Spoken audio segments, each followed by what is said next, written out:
The African American Legend series highlights the accomplishments of blacks in areas as varied as politics, sports, aviation, business, literature, and religion. We will explore how African Americans who've been previously excluded because of segregation, racism, and lack of opportunity have succeeded in the United States of America. I'm your host, Dr. Roscoe C. Brown, Jr., and with us today is Kenneth Knuckles, the Executive Director, President of the Upper Manhattan Empowerment Zone, which was created to bring economic opportunity to Harlem. Did I say it right? You certainly did, Dr. Brown. Thank you for having me. It's good to be here. Now tell us about the concept of the Empowerment Zone. I know it comes from Congressman Rangel, our congressman from Harlem. Indeed. But what is the actual concept? How is it funded and how does it operate? Well, the basic concept, Roscoe, as you know, since you were one of the original board members, is to take government dollars and to leverage those dollars with additional private capital. The zone was established pursuant to the legislation written by Congressman Rangel in 1994. It was capitalized to the tune of $300 million, $100 million from the federal government, $100 million each from the state and city. The federal government, under Bill Clinton, of course, the former president, put $100 million, its share in its entirety up front. That money was deposited with the Empire State Development Corporation, which is the repository for the funds. The city and state provide their $100 million in annual increments. And the zone, and there are two zones because 17% of the $300 million was allocated to the Bronx. So there's a separate local development corporation to administer Bronx funds. The remaining $250 million was allocated to the Upper Manhattan Empowerment Zone. So the $100 million in conjunction with the annual increments from the state and city are drawn down in annual increments. That's how we do it. And then the projects that you go into are projects that have to be approved by the Board of the Empowerment Zone and then by a joint city-state board. Right, the New York EASY, it's called, the New York Empowerment Zone. The zone's mandate is to stimulate economic development through the facilitation of commercial and retail projects, through the relocation of businesses into Upper Manhattan, through the facilitation of cultural and tourism projects, and also through human capital projects such as workforce development, job training, and such. The process works by submitting an application in either of those areas. If you are a not-for-profit corporation involved in generally culture and tourism, workforce development, then you submit an application, and we have a sector, the not-for-profit development side, our staff will look at it. Similarly, if you are a for-profit business and you are seeking a loan, because we only give loans to business investments, we give a combination of grants and loans to not-for-profits depending upon the particular project. But in either case, you submit an application. The staff will look at the project, evaluate it, and if it is deemed to meet the criteria, which is job creation, economic sustainability, and finally a service or presence that inures to the benefit of the community, Upper Manhattan. And Upper Manhattan includes Harlem and Washington Heights. It encompasses Central Harlem, East Harlem, Washington Heights, as well as Inwood. So it's a large sector, taking in most of Upper Manhattan north of 96th Street. There are about 200,000 residents or so. I noticed you use the term leverage to use the money to get other money to get other projects going. Now, when the Empowerment Zone first started, there was a question as to how much of this would just go directly to Harlem businesses to expand or to sustain, how much of it would go to social service agencies to continue their service. That was quite a controversy at that time. Right. One of the things that came under the various leaders, Deborah Wright and then Terry Lane, now yourself, was to help the community to learn that this wasn't just a bank to give away money. That's right. This was something that you had to develop a project and it had to have a leverage. Now, one of the first major projects that you did was the Harlem USA project. Harlem It was USA. a big project on 125th Street where they had a theater and stores and so on. Right. And the idea was to attract some of the major retailers to Harlem, make 125th Street look better, more attractive. That got a lot of criticism. How has that worked out? It's been a successful project. Our initial, it was a $60 million project. It's about 200,000 square feet or so of retail space. And you're right, Magic Johnson Theater, Disney, the Hueman, H-U-E-M-A-N bookstore, Afrocentric bookstore, one of the best in the nation is with us. Old Navy, I believe the first store in Upper Manhattan. That project, Models as well, absolutely right. That project generated in and of itself, I believe, more than 200 jobs. It was a $60 million project. We provided $11 million in financing. And just last week, the project closed on its permanent financing, and the zone was able to take back $5 million of that $11.2 million. The rest of it will be a part of their permanent financing.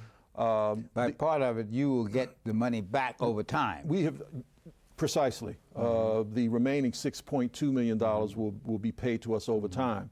But equally important, we've got $5 million now back in the coffers for reinvestment. And aside from the job creation, the significance of that project is that it was a signal to the larger investment community that 125th Street in Upper Manhattan was a solid investment to make. As a result of that, since the completion of Harlem USA, you have had no less than 3 major retail projects come on 125th Street. Directly across the street from my office is Harlem Center. And although the Empowerment Zone is not participating in that project, it's a Far City project in conjunction with the Abyssinian Development Corporation, I'm sure the advent of Harlem USA was a stimulus to do that project. More directly, the Empowerment Zone has participated in 2 other projects, Gotham Plaza, which is a retail facility at 125th Street in Lexington, I believe, and then Gateway Plaza, further east on 125th Street. Now, what is your contribution in those 2 projects? Those projects, in each of those projects, we have provided loans, low interest loans. I believe in each case they were approximately between $1 and $2 million. We are gap financiers, which is to say we look at the totality of the project, and generally the developers will have permanent financing from a bank, but they need mezzanine or bridge financing to get them into the project. And that's where the zone will come in. We will give them a low interest loan, and then we will look to be taken out, as they say, have our loan repaid when the permanent financing is put in place. Well, how do you respond to the criticism of some of the local residents and businesses in Harlem that you ought to be spending this money on small businesses, helping small Harlem-based Washington Heights business to develop, to be sustained, and that you shouldn't really hold them up for loans. You should be giving grants. How do you respond to that? Well, it's not a zero-sum game, as they say. We should be doing both, and in fact, we have. The zone, Upper Manhattan Empowerment Zone, has allocated approximately $135 million. We have expended, actually having drawn down money of nearly $100 million to various kinds of businesses. Harlem USA is an exception. The rule, the more predominant lending that we have done has been with small businesses. Moreover, at least 1/2 of the $135 million in allocations have gone to not-for-profits. So half of that money has gone in grants. As it relates to small business, most of the loans that we have done have gone to small business. We also have a small business lending program which has been dormant now for about the past 18 months, but we are looking and taking steps to resurrect it. It's called BRISC, which is set up to do lending of range between $50,000 and $200,000. Giving grants to businesses, it really doesn't help the business. Why? Because it's a one-shot infusion of cash that generally will not address the underlying problem of the business. Now that's an interesting point, because African American and some other minorities have a lot of small businesses, and they go from week to week to week. And you're saying you're going to have a plan for long-term financing, a marketing plan, a development plan. But look, I need money to keep my business going this week to pay my employees. Why isn't that a positive thing? Well, because generally, if you need an infusion like that in an immediate situation, there are certain underlying factors going to the viability of the business that must be addressed.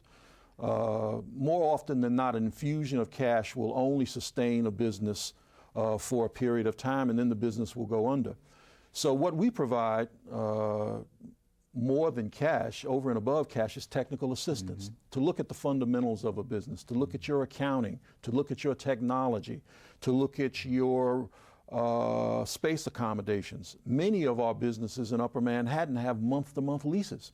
So with a month-to-month lease, you can't go out and get loans because you don't have a long-term lease over which you can amortize and pay back the loan. So we have to look at fundamentals like that, such that when we make an investment, it is going to sustain the business. Our loans are lent at very favorable interest rates, and we will work with the businesses and hopefully create a scenario that will enable you to repay the loan, but more importantly than that, to have a long-term business plan that's going to allow you to not only exist, but to grow and to add more jobs. That's what the Empowerment Zone was created to do at the end of the day, and that is create more jobs. And of course, what you've been giving me and our audience is a lesson in business development. And one of the things that the Empowerment Zone has done, and probably should do more of, is to help educate people in the Washington Heights, East Harlem community about how do you start a business. I've been reading a lot about some of these young people who've gotten into clothing, FUBU. In fact, they've been a guest on our show. Very successful. And when I talk with them, even though they may have the hip-hop culture and the loose clothes and so on, their minds are directly related to the product, to the distribution, to the marketing, etc. I don't know how these young people learned it. They may just have learned it by trial and error, which is what most of us do when we start out. But one of the things that the Empowerment Zone has done, and probably could do even more, is to help entrepreneurs in the Harlem and Washington Heights community to learn how do you start a business. What are the elements? And I know you've had some seminars on that. How have you been doing that? Well, the seminars are ongoing, but we have a library. The second floor of our two-floor presence at UMES is dedicated to small business lending. We have a library of various resources, books, documents, tapes, etc., which give you from soup to nuts in terms of the basic rudimentary elements of starting a business. Anyone can come in. We also have volunteer retired executives who are there to provide technical assistance to people. So if you want to know how to start a business, the Upper Manhattan Empowerment Zone is a good place to come. Where are you located? 290 Lenox Avenue, southeast corner of 125th Street and Lenox Avenue. The BRISC, small business lending component, is on the second floor. That's where our library is. You come in, you see the receptionist. You can make an appointment to come in and see counselors, and you can come in and avail yourself again of the library we have. with regard to starting a business. On the third floor is the Upper Manhattan Empowerment Zone, which is where we process the applications. Well, has the success of the Empowerment Zone catalyzed the development of other development corporations in the Harlem, Washington Heights area? I think so, because we have worked with a number of development corporations. In Washington Heights, for instance, there's the Audubon Development Corporation, a local development corporation there, with whom we have entrusted funding so they can do micro loans, small loans, I believe up to $10,000.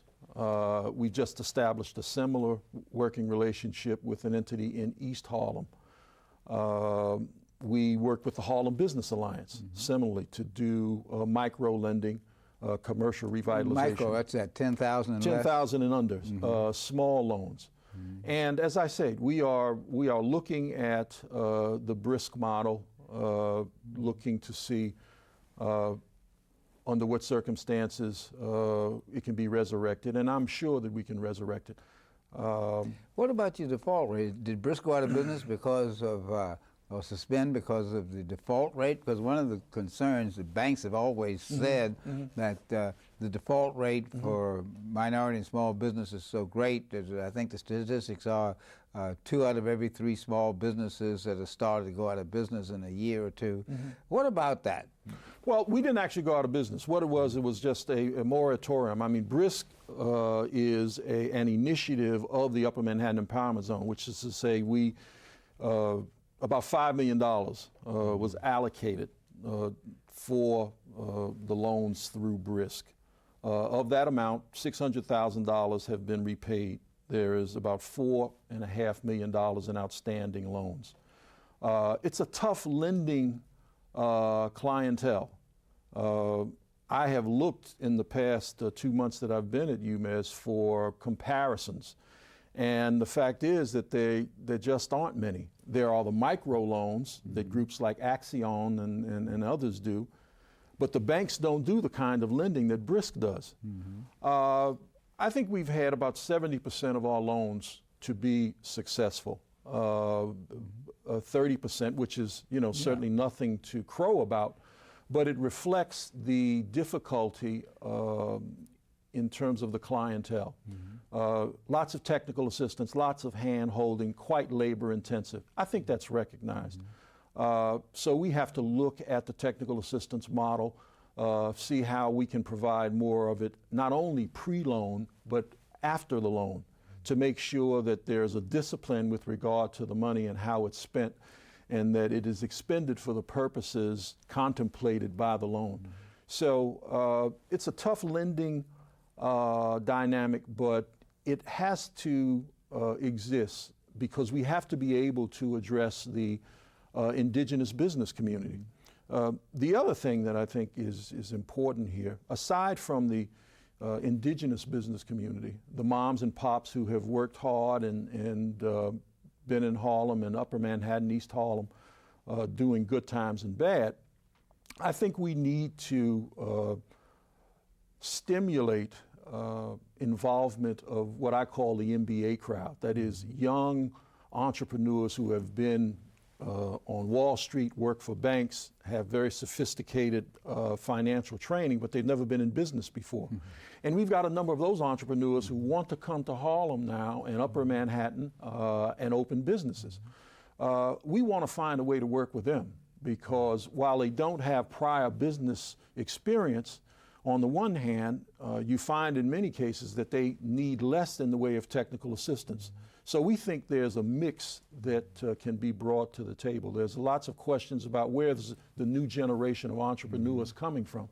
And I think that's a terrific source. The magazine Time Out had a whole issue a couple of weeks ago on Harlem. And Harlem is a happening place. It talked about the restaurants and the fashion places and so on, and jazz clubs. And I know that UMass contributed to some of that because they provided some loans and some technical assistance for some of these businesses. We had a very successful restaurant initiative.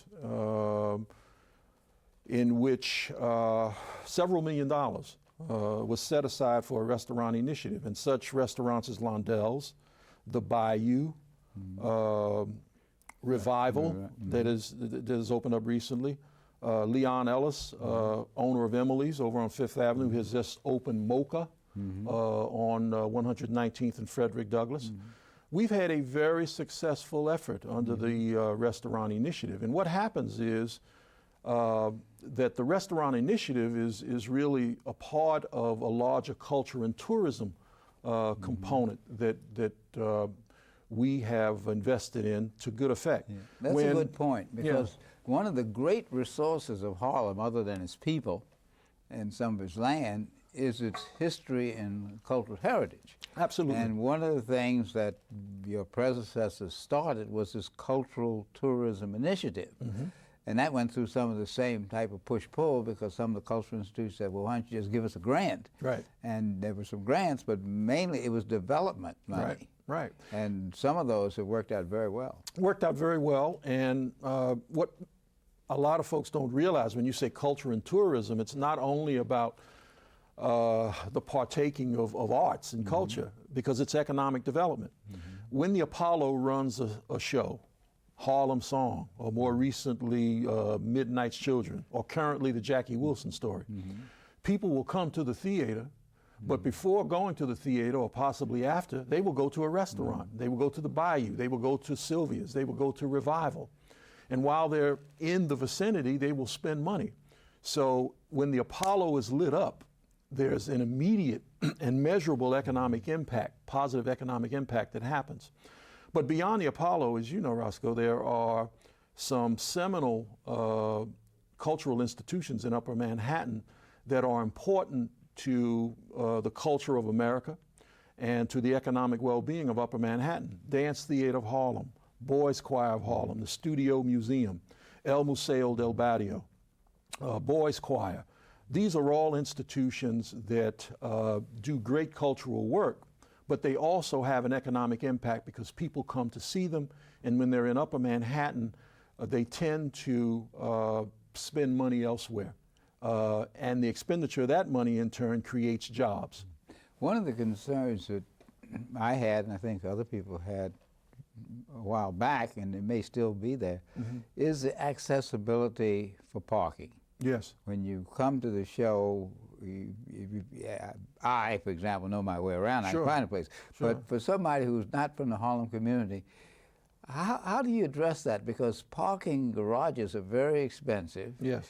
We want to build on public transportation, yet when I say to someone, well, why don't you go up to Harlem to Londell's for a restaurant, well, where am I going to park? Right. And usually I say, well, you look around, you find a place. But the fact is, how do you address that? Have you even thought about that? Because I know at one time you had the facade program to improve the facades on the buildings. Have you thought about the transit problem? Maybe. Absolutely. Well, fortunately, Harlem has good transportation networks. Most of the major subways run right through Harlem. So we certainly encourage people to take public transportation. In terms of parking spaces, we are underserved. All of Upper Manhattan is underserved. Just recently, we provided financing for a development of a 175, 180 space garage in Upper Manhattan, 184th Street and Broadway. Very important commercial strip. The way that one of the best ways to bring it about is in the process of a larger retail development. If you can get parking spaces underground, that would be a good way to do it, which brings to mind a project that's on the horizon that we hope will happen. We are trying to facilitate the development of a hotel on 125th Street and Park Avenue. The School of Podiatry, that I know you know as a track man, has the school on 124th Street, but they have a parking lot that fronts on 125th Street along Park Avenue. It's a block long from 125th to 124th along Park Avenue. They are entering into a long-term lease with a developer who plans to bring a Marriott there. And a part of that project would be 300 spaces beneath the hotel. which would certainly be a venue for public parking. I'm certain that a portion of those spaces would be public parking. We have several parking outlets along in vicinity of 125th Street, but we could use more. Have you thought about one of these tour buses that goes from one particular part of Harlem and Washington Heights to the other? They have them downtown where they go around the circle. I forget the name of it, but it's a circle bus that runs around. Have we thought about that for Harlem? Because that's an interesting concept. Well, it is, and I'm going to be sitting down with Christine Nicholas in the coming days of New York and Company. And that's among the things we want to talk about, how to stimulate and facilitate more tourism in Harlem. And that can be an idea on it. You've just given me an agenda item. Okay, that's good. Right. Because one of the things that you know, that Harlem is a very vital community. Right. I think in terms of the tourism sites in New York City, it's among the top. It's second, or it's among the top. The Empire State Statue of Liberty in Harlem, I think. And people come to New York City, they want to see Harlem. Right. And of course, Harlem is extended now through the Washington Heights and East Harlem area. Right. As you think about these 2 brief months or 3 months you've had as a tenure as the president of the, what is your title actually? President and CEO. CEO, that's what I thought. How do you feel that you're going to be able to move this organization? You've already given a tremendous analysis of what's going on. What's your goal? Well, first of all, I have the benefit of having been around at the inception of the zone, and I have a public service background, so I've come to this job with a perspective. My goal is to do a couple of things, to look, as we are doing, at the internal organization to make sure that the construct after 6 years requires a fresh look, but to also look at the $135 million in allocations. Look at those investments, make a determination about what we should do with the next 100 million. Well, that's a great job, to be able to dream about a wonderful community, to have some dedicated funds to it, and to have the skills that you have to do it. Today on African American Legends, we've been talking with Kenneth Knuckles, who is the President and CEO of Upper Manhattan Empowerment Zone, and we look forward to more great things from the Empowerment Zone. Thank you, Doctor.